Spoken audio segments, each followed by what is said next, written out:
El gato con botas. Había una vez, en el lejano bosque del país encantado, un molinero pobre que cuando murió solo pudo dejar a sus hijos por herencia el molino, un asno y un gato.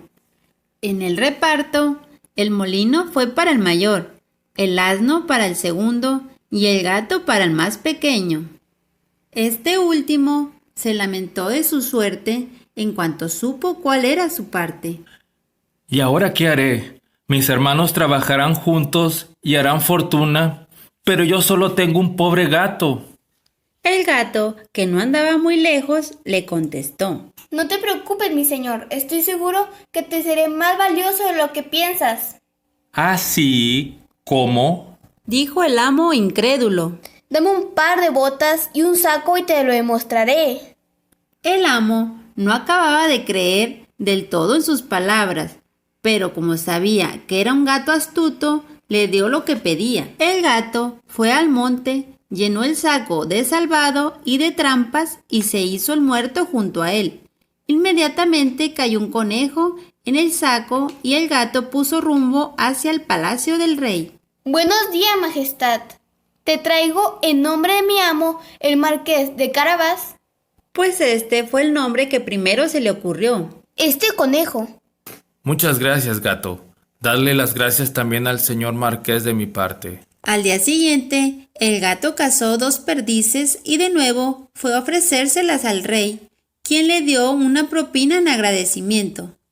Los días fueron pasando y el gato continuó durante meses llevando lo que cazaba al rey de parte del marqués de Carabás. Un día se enteró de que el monarca iba a salir al río junto con su hija, la princesa, y le dijo a su amo: Haz lo que te digo, amo. Acude al río y báñate en el lugar que te diga. Yo me encargo del resto. El amo le hizo caso y cuando pasó junto al río la carroza del rey, el gato comenzó a gritar diciendo que el marqués se había ahogado. Al verlo, el rey ordenó a sus guardias que lo salvaran y el gato aprovechó para contarle al rey que unos forajidos habían robado la ropa del marqués mientras se bañaba. El rey, en agradecimiento por los regalos que había recibido de su parte, mandó rápidamente que le llevaran su traje más hermoso. Con él puesto, el marqués resultaba especialmente hermoso y la princesa no tardó en darse cuenta de ello, de modo que el rey lo invitó a subir a su carroza para dar un paseo. El gato se colocó por delante de ellos y en cuanto vio un par de campesinos segando, corrió hacia ellos. Buenas tardes, ¿qué segáis? Si no decís al rey que todos estos trigales pertenecen al señor marqués de Carabás, os harán picadillo como carne de pastel. Los campesinos hicieron caso y cuando el rey pasó junto a ellos y les preguntó de quién era aquel prado, contestaron que del marqués de Carabás. Siguieron camino adelante y se cruzaron con otro par de campesinos a los que se acercó el gato. Continuaron su paseo y se encontraron con un majestuoso castillo. El gato sabía que su dueño era un ogro, así que fue a hablar con él. He oído que tenéis el don de convertiros en cualquier animal que deseéis. ¿Es eso cierto?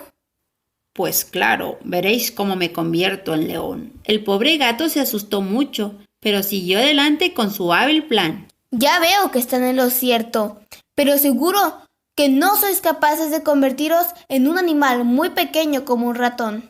Ah, no, mirad esto. El ogro cumplió su palabra y se convirtió en un ratón, pero entonces el gato fue más rápido, lo cazó de un zarpazo y se lo comió.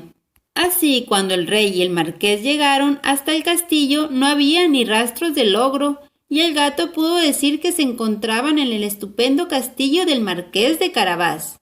El rey quedó fascinado ante tanto esplendor y acabó pensando que se trataba del candidato perfecto para casarse con su hija. El marqués y la princesa se casaron felizmente y el gato solo volvió a cazar ratones para entretenerse. Y colorín colorado, este cuento se ha acabado.